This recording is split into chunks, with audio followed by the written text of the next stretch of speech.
अस्सलाम वालेकुम। उम्मीद है आप लोग ठीक हैं, खैरियत से हैं। अल्लाह पाक आप लोगों को अपने हिफ्ज़ व अमान में रखे। बहुत सारी दुआएँ आपके साथ हैं। सलामत रहें, खुश रहें, इसी तरह हँसते मुस्कुराते रहें। इसी तरह अल्लाह की ज़ात आप लोगों के चेहरों पर खुशियाँ बखेरता रहे। आपसे गुज़ारिश करते हैं कि चैनल को सब्सक्राइब करें, बेल आइकन को प्रेस करें और ज़्यादा से ज़्यादा व्हाट्सएप ग्रुपों में लिंक शेयर करें और अपनी राय का इज़हार भी ज़रूर किया करें। अल्लाह पाक इसी तरह आप लोगों को हमारे साथ ये जो प्यार वाला रिश्ता है, इसी तरह ये बंधा रहे, कायम रहे। पाकिस्तान सलामत रहे, ता क़यामत रहे, हमेशा रहे। पाकिस्तान ज़िंदाबाद और हमेशा ज़िंदाबाद। शुरू करेंगे मोहतरमा बेनज़ीर भुट्टो की बरसी के हवाले से। आज उनकी बरसी है। पाकिस्तान को उनकी शहादत से मेरे ख्याल में एक ऐसा नुकसान हुआ है जिसकी कभी भराई नहीं हो सकती। वो ना जाती तो आज पाकिस्तान में जमहूरी रवायात जो है वो कायम रहती, लीडरशिप का खला पैदा ना होता और एक कल्ट को मौका ना मिलता कि वो अपनी जगह बना पाता। मोहतरमा बेनज़ीर भुट्टो साहिबा माज़ी में जो हुआ उससे सीखते हुए ख़ास तौर पर जो एक बहुत बड़ा मैं कह रहा हूँ कि आइन बनाने के बाद दूसरा बड़ा जो डॉक्यूमेंट है पाकिस्तान की तारीख में, वो चार्टर ऑफ डेमोक्रेसी जो कि मियाँ मोहम्मद नवाज शरीफ साहब और मोहतरमा बेनज़ीर भुट्टो की क़यादत में उस वक़्त की पाकिस्तानी जो सियासी क़यादत है, उन्होंने मिलकर एक डॉक्यूमेंट बनाया था, जिसपे सालों-साल लगे थे और वो मोहतरमा बेनज़ीर भुट्टो के बहुत सारे एहसानों में से एक एहसान था और मियाँ मोहम्मद नवाज शरीफ साहब आज भी उस पे डट के खड़े हैं। मियाँ मोहम्मद नवाज शरीफ साहब और बेनज़ीर साहिबा जो हैं वो एक मुतवाज़न जमहूरी निज़ाम की तरफ लेकर चल रहे थे। ये ऐसा नुकसान है जिसका अज़ाला ना कभी हो सकता है और इसका जो नुकसान है वो आज हमारे सामने है। एक ऐसे कल्ट की सूरत में जिसके जिसके सामने ना कोई आइन वैल्यू रखता है, ना कोई कानून वैल्यू रखता है, ना कोई अदारा वैल्यू रखता है और ना ही पाकिस्तान उसके सामने कोई वैल्यू रखता है। वज़ीर-ए-आज़म शहबाज शरीफ साहब की हदायत पर हुकूमत का आला सतह का जो एक वफ़्द है, वो आज शिरकत करेगा। गड़ी खुदा बख्श जाएगा, लाड़काना जाएगा, जिसकी स्पीकर कौमी असम्बली क़यादत कर रहे हैं राना सनाउल्लाह, तारिक फ़ज़ल चौधरी और बहुत सारे दूसरे जो आला क़यादत है, वो इसमें शामिल होंगे और वो हुकूमत की तरफ से पाकिस्तान मुस्लिम लीग नून की तरफ से शहबाज शरीफ और मियाँ नवाज़ शरीफ की तरफ से बेनज़ीर को ख़राज तहसीन पेश करने के लिए वहाँ पे हाज़िर होंगे और वहाँ पे ज़ाहिर है पाकिस्तान पीपल्स पार्टी के जो लीडरान हैं, कायदीन हैं, उनसे मुलाकात भी होगी। अल्लाह पाक बेनज़ीर साहिबा का अगला सफ़र आसान फरमाए। जो वो ये पाकिस्तान के लिए ख्वाब देखती थी, अल्लाह पाक उनको उन ख्वाबों को भी पूरा करे और उनके बेटे को भी अल्लाह पाक ज़िंदगी सेहत दे। बहुत किरदार है, आप लोगों को कभी-कभी लगता होगा, मेरी नज़र में बिलावल भुट्टो ज़रदारी साहब जो हैं, वो जो किरदार अदा कर रहे हैं, ये जमहूरी किरदार यही है। जहाँ पे तनकीद बनती है, तनकीद करते हैं और जहाँ पर रियासत के साथ खड़ा होना रहता है, तो वो डट कर रियासत के साथ खड़े हो जाते हैं। तो ये एक जमहूरी रवैया है पाकिस्तान पीपल्स पार्टी की तरफ से। सुहेल अफरीदी का आज दूसरा दिन है पेरिस में। पेरिस ते मुराद ਤੁਹਾਨੂੰ पता है हुण लाहौर ਨੂੰ पेरिस कहने हैं। वो यूरोप की गलियों में आज भी घूम रहे हैं। कल उन्होंने यूरोप की गलियों में काफ़ी जो है वो बदतमीज़ी का तूफ़ान पैदा करने की कोशिश की, लेकिन मेरे ख़्याल में हुकूमत की तरफ से वो अच्छी तरह से हैंडल किया गया। असेंबली में जो हुआ वो ज़ाहिर है असेंबली के मुलाज़मीन की ज़िम्मेदारी थी कि वहाँ पर सिर्फ़ एमपीए जा सकते थे। लेकिन ज़ाहिर है वो जो अपने साथ गुंडे बदमाश लेके आना चाहते थे, वो भी उनको ले जाना चाहते थे। ख़ैर ये लोखे अनोखे लाडले जो बने हुए हैं, इसकी इजाज़त नहीं मिली। चाहना 9 मई के जो मुजरमान हैं, जिनको मिलकर वो ये साबित करना चाहते थे कि इस मुल्क की जो तबाही का एक दिन था, इस मुल्क के जो इंतशार का एक दिन था, जो मुल्क में आग लगाई थी, उसके जितने मुजरिम हैं, वो हमारे हैं और हम उन मुजरिमों के साथ खड़े हैं।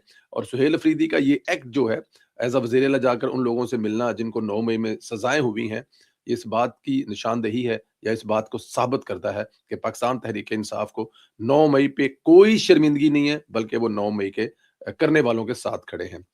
वो चाहते थे कि उनको फलक जवेद और दूसरे लोगों से मिलने की जो है वो इजाज़त दी जाए, ताकि वो दूसरे 9 मई की तैयारी कर सकें, 9 मई पार्ट 2 की तैयारी कर सकें। ज़ाहिर है फलक जवेद, सनम जवेद और पीटीआई के जो सज़ा याफ़्ता महमूद कुरैशी हैं, शाह महमूद कुरैशी हैं, इजाज़ चौधरी हैं, उमर चीमा, यास्मीन राशिद, इन तमाम लोगों को मिलने की इजाज़त नहीं दी गई। रियासत के वो मुजरिम हैं।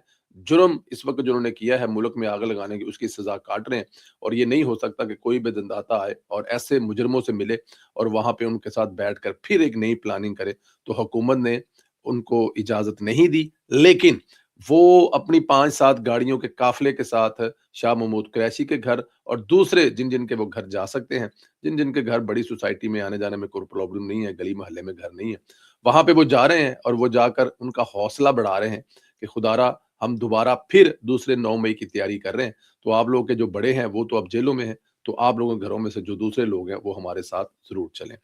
لبرٹی چوک جو اس وقت پوری دنیا میں پاکستان کہ یورپ کی پاکستان اب پنجاب کو نا اب آپ یورپ ہی کہا کریں، میں تو اب پنجاب کو نا بس پنجاب بڑی دیر سے کہتا ہوں کہ پنجاب یورپ سے آگے نکل جائے گا، اور اب جو مریم نواز نے کیا ہے وہ واقعی لبرٹی چوک جو ہے نا وہ یورپ ہی لگ رہا تھا۔ لبرٹی چوک پیرس کا، اسپین کا، پرتگال کا یا گریس کا یا ہالینڈ کا یا ڈنمارک یا ناروے یا بیلجیم کا کوئی چوک لگ رہا تھا، اور لگ رہا تھا کہ یہ چوک جو ہے یہاں پر جو جتنا بڑا کرسمس ٹری لگا ہوا ہے، اتنے ہی بڑے کرسمس ٹری جو ہیں مجھے بہت سارے یورپین شہر میں نظر نہیں آئے، کم از کم میں نے نہیں دیکھے، اگر لگے ہوں گے تو پھر میری نظر سے نہیں گزرے، لیکن اتنا بڑا ٹری جو ہے وہ کسی یورپین کنٹری میں ہو سکتا ہے، تو اس لیے آپ اس کو یورپ کا ہارٹ کہیں، جو لاہور ہے، اور یورپ کا جو ہارٹ یورپ ہے، اس میں اس کا جو دل ہے وہ لبرٹی چوک ہے، اور وہاں پر کل کچھ انتشاریوں نے آنے کی کوشش کی، وہ آئے بھی، اور چند انتشاری ان کے ساتھ وہاں پر کھڑے بھی ہوئے، لیکن وہاں پر وہ چیزیں نہیں کر سکے جو وہ ہمیشہ سوچتے تھے۔ تو یورپ کے لوگوں نے ایک دفعہ پھر انتشاری گروپ کو جو ہے وہ ایک تو انہوں نے ان کو ریجیکٹ کر دیا، اور دوسرا کچھ انتشاریوں کے خلاف جو ہے وہ پرچے بھی درج کر لیے گئے ہیں۔ مذاکرات کا خواب جو ہے وہ بڑھتا ہوا نظر آ رہا ہے، کیونکہ انصار باسی صاحب نے بتایا ہے کہ اپوزیشن جماعتوں کی جانب سے قومی معاملات پر مذاکرات کی آمادگی کے اشاروں کے بعد حکومت نے Pakistan Tehreek Insaf P T I کی قیادت کو واضح طور پر آگاہ کر دیا ہے کہ کسی بھی طرح کے مذاکرات 8 فروری 2024 کے عام انتخابات پر بات نہیں ہوگی۔ مطلب کہ اگر آپ نے مذاکرات کرنے ہیں تو یہ جو تھوڑا مینڈک چوری ہویا نا ادھے تے کوئی گل نہیں کرنی، اور ذرائع کے مطابق حکومت نے دو ٹوک موقف اختیار کیا ہے۔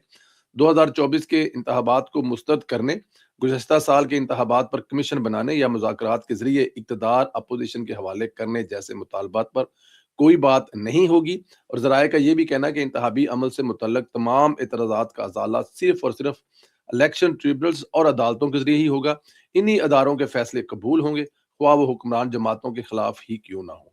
یہ پیغام پی ٹی آئی کی سینئر قیادت کو پہنچا دیا گیا، اور پی ٹی آئی نے یہی موقف محمود خان اچکزئی کی قیادت میں قائم اپوزیشن اتحاد تحریک تحفظ آئین پاکستان کو پہنچا دیا ہے۔ ذرائع کے مطابق حکومت نے پی ٹی آئی کو یہ باور کروا دیا ہے کہ 2024 کے انتخابات کا معاملہ دوبارہ کھولنے سے لازمی طور پر 2018 کے انتخابات اور اس سے قبل ہونے والے دیگر انتخابات پر سوال اٹھیں گے، جسے حکومت عملی طور پر ممکن سمجھتی ہے اور نہ ہی سیاسی طور پر قابل عمل۔ 9 مئی کے تشدد فوجی تنصیبات پر حملوں سے جڑے مقدمات کے حساس معاملات کے حوالے سے بھی ذرائع کا کہنا ہے کہ یہ معاملہ صرف حکومت کے اختیار میں نہیں، کسی بھی ریلیف کے لیے سویلین حکومت کے باہر اسٹیک ہولڈر کی شمولیت ضروری ہوگی، اور ذرائع نے نشاندہی کی ہے کہ 9 مئی سے عسکری قیادت کے پہلے کا موقف سب کے سامنے آ چکا ہے، اس میں کسی قسم کی کوئی نرمی نہیں ہوگی۔ 9 مئی کے حوالے سے ظاہر ہے بار bar D G I S پر کہہ چکے ہیں کہ اس پہ کوئی کمپرومائز نہیں ہے، اور میرے خیال میں پاکستانی قوم کوئی کمپرومائز اس پہ کرنے کے لیے تیار بھی نہیں ہے، اور ہونا بھی نہیں چاہیے۔ اس لیے نہیں ہونا چاہیے کہ کل کو کوئی بھی اٹھے گا اور وہ اٹھ کر اس طرح جو وہ آ کر کرے گا، اور اس طرح کرنے کے بعد پھر وہ ہوگا کیا کہ آپ نکلیں گے باہر کسی بھی ادارے کو کسی بھی جگہ پہ آگ لگا دیں گے، اور مثال دی جائے گی ماضی میں عمران خان نے کیا تھا تو معافی مل گئی تو ہمیں بھی معاف کرے، اور اس سے پہلے نہیں ہوا بینظیر کی شہادت پہ جو ہوا تھا، بینظیر بھٹو مرحومہ کی شہادت پہ جو ہوا تھا، اس کے بعد اگر چاہتی پیپلز پارٹی تو پورے ملک میں آگ لگوا دیتی، لوگ تو تیار تھے، لیکن ایسا نہیں ہوا، کیونکہ جو جمہوری سوچ رکھنے والی جماعتیں ہیں اس طرح کے موقعوں پر اپنے آپ اعصاب پر قابو پاتے ہیں۔ لیکن پاکستان تحریک انصاف تے کروں بس بڑی مزے کی ایک ویڈیو دیکھی کہ جتنے لوگ جو ہے نا وہ سہیل افریدی کے ساتھ لاہور میں گھوم رہے ہیں نا، اتنے سے اس سے زیادہ لوگ جو ہے نا لاہور کی ایک دکان ہے ناشتے والی وہاں پر گھوم رہے ہیں، کیسی بات ہے۔ اچھا وہ ویڈیو جو ہے وہ وائرل تھی، جیلا ناشتے والا ہمارے کالج کے دور میں ظاہر ہے یہ لاہور کے پارٹی لوہاری آگے پیچھے، اس وقت لاہور ہوتا بھی یہی تھا، میں آپ کو بتا دوں یہ جو ہمارا کالج جو ایم اے کالج ہوتا تھا نا، یا انارکلی اور گورنمنٹ کالج اسلامیہ کالج، یہ گڑھ ہوتا تھا کالجز کا، تو یہاں سے جو اقبال ٹاؤن ہے نا مون مارکیٹ بڑی دور ہوتی تھی، اور جو قذافی اسٹیڈیم ہے وہ تو بہت ہی دور ہوتا تھا نا، اور یہ جو اچھرا ہو گیا یہ رستے میں آتے تھے، اور اس کے علاوہ दूसरी तरफ अगर हम निकले तो मार रोड पे चले जाएँ तो फोर्ट्रेस एंड होता था, उसके आगे एयरपोर्ट की हदूद शुरू हो जाती थी। इधर निकले तो वो दाता दरबार से बाहर निकलते जैसे ही रावी का पुल क्रॉस करते थे, शदरा जांदा सी ते लाहौर मुक जांदा सी। तो जो असल लाहौर के नाश्ते और पावे और चीज़ें थी, वो था आपका अंदरून लाहौर जो है। तो जिले के नाश्ते की दुकान के बाहर जितने लोग संडे वाले दिन उस वक़्त भी इकट्ठे होते थे, आई विश के अभी भी इकट्ठे होते हैं, क्योंकि ज़ाहिर होते हैं तो ये वीडियो जो इस वक़्त मंज़र आम पर आई हुई है, ज़्यादा थे सुहेल अफरीदी की बनिस्बत। तो लाहौरियों ने जितनी बुरी तरह से रिजेक्ट किया है ना, मेरे ख़्याल में अगर शर्म वाले हों तो दोबारा लाहौर की तरफ मुँह ना करें, दोबारा पंजाब की तरफ मुँह ना करें। लेकिन क्योंकि ये बेशर्म लोग हैं, इन लोगों की शर्म नाम की इनमें चीज़ कोई नहीं है, ये दोबारा फिर आने की कोशिश करेंगे। लेकिन मेरे ख़्याल में पंजाब हुकूमत की तरफ से इनको फ्री हैंड देकर कहा है कि जनाब जो मर्ज़ी करें, जिधर मर्ज़ी जाएँ, क्योंकि ये होना भी चाहिए था। देखिए, आप रोकेंगे लोगों को, लोग ज़िद से आते हैं या लोगों को होता है तो बड़ा ज़ुल्म और ज़्यादती। क्या ज़ुल्म और ज़्यादती? भाई वो लाहौर आए हैं, 3 दिन का दौरा है, जिधर-जिधर जाना है वो जाएँ। अभी देखें आप, वो खाली गाड़ियों में घूम रहा है, 5-7 उसके साथ गाड़ियाँ हैं, घूमने दें लाहौर में। अच्छा जी, वज़ीर-ए-आला मरियम नवाज़ की हिदायत पर इचरा बाज़ार की तज़ीनो-आराइश का काम शुरू कर दिया। अभी इचरा बाज़ार का नाम लिया था। इस मंसूबे के तहत बाज़ार की सड़कों, फुटपाथों, लाइटिंग और दुकानों के फ्रंट्स को बेहतर बनाया जा रहा है, ताकि शहरियों को साफ, महफूज, खुशगवार खरीदारी का माहौल फ़राहम किया जा सके। इंतज़ामिया के मुताबिक सफाई, ट्रैफ़िक के नज़्म-ओ-ज़ब्त और तजावाज़ के खात्मे पर ख़ुसूसी तवज्जो दी जा रही है, जबकि मुकामी ताजरों से मुशावरत के साथ तेज़ी से काम किया जा रहा है। ये हमारे दोस्त आबद अजीज साहब जो हैं वो इचरा बाजार में रहते हैं, इचरा में रहते हैं। हमको कभी-कभार वहाँ पे आते-जाते सलाम करने की हमें सआदत हासिल होती है। तो आबद साहब, ਤੁਸੀਂ ਕਹਿੰਦੇ ਹੋ ਕਿ ਪੰਜਾਬ ਹਕੂਮਤ ਹੈ, ਵੇਖ ਲਓ ਤੁਹਾਡੀ ਹਕੂਮਤ ਆ, ये तो ਤੁਹਾਨੂੰ नहीं, ਤੁਹਾਡਾ पूरा इलाका ही चमकाने लगे। तो इचरा बाजार जो है लाहौर के तारीखी बाजारों में से है, मसरूफ बाजारों में से है। पूरी-पूरी शादी की शॉपिंग जो है वो आप इस बाजार के अंदर से करके निकल सकते हैं। लंबा बाजार है और काफ़ी लंबा बाजार है, रश वाला बाजार है। अ, मुझे हमें इचरा बाज़ार ज़ाहिर है, इचरा के मैं याद है मुझे, ये बिल्कुल सामने एक हॉस्टल हुआ करता था। गर्मियों की छुट्टियों में हम लोग रहा करते थे जब हमारा कॉलेज बंद हुआ करता था। तो ये मरियम नवाज़ देखें ना, एक-एक चीज़ को पूरे लाहौर को चमका रही हैं। अब फिर हम कहेंगे कि यूरोप, तो फिर यूरोप तो है ना। पंजाब यूरोप से आगे निकलने की जो बात है ना, यूरोप को 200 साल, 400 साल, 600 साल, 800-800, जिस शहर में रह रहा हूँ 750 साल इस शहर को हो गए हैं। जब 750 इस शहर को हो गए हैं ना, तो 750 सालों में ये शहर बनता रहा। और इसका मुकाबला करने के लिए मरियम नवाज़ को सिर्फ 5 साल चाहिए। ये 5 साल बाद ऐसे ही बना देगी जैसे मरियम नवाज़ जैसे किसी यूरोप के शहर में घूम रहे हैं, बल्कि अभी से लगता है कि किसी यूरोप के शहर में हम घूम रहे हैं। इसलिए तो पेशावर से चंद औबाश नहीं, चंद दोस्त, हाँ जी, अपना नाले ਕੰਮ ਕਰ गए ने, कारोबार कर गए ने, ਜਿਹਦੇ ਤੇ ਗੁੱਸਾ भी कर गए ने, वो उन्होंने सवाल के पूछा कि ਤੁਸੀਂ ਉੱਥੋਂ ड्रग्स लेके आते हो। अब तुम लोगों पर इल्जाम है ड्रग्स का, तुम लोगों का काम कारोबार धंधा है, तो तुम लोगों पर ये इल्जाम तो लगेगा। और ये इल्जाम नहीं है, तुम लोग अपने काम कारोबार पे कोई कंप्रोमाइज करते भी नहीं हो। बट एनी हाउ, अल्लाह पाक आप लोगों को अपने हिफ्ज़-ओ-मान में रखे। हमारी बहुत सारी दुआएं आपके साथ हैं। सलामत रहें, खुश रहें, इसी तरह हंसते मुस्कुराते रहें। इजाजत दें, इंशाल्लाह अगले व्लॉग में फिर आपसे बात होगी। अल्लाह हाफिज।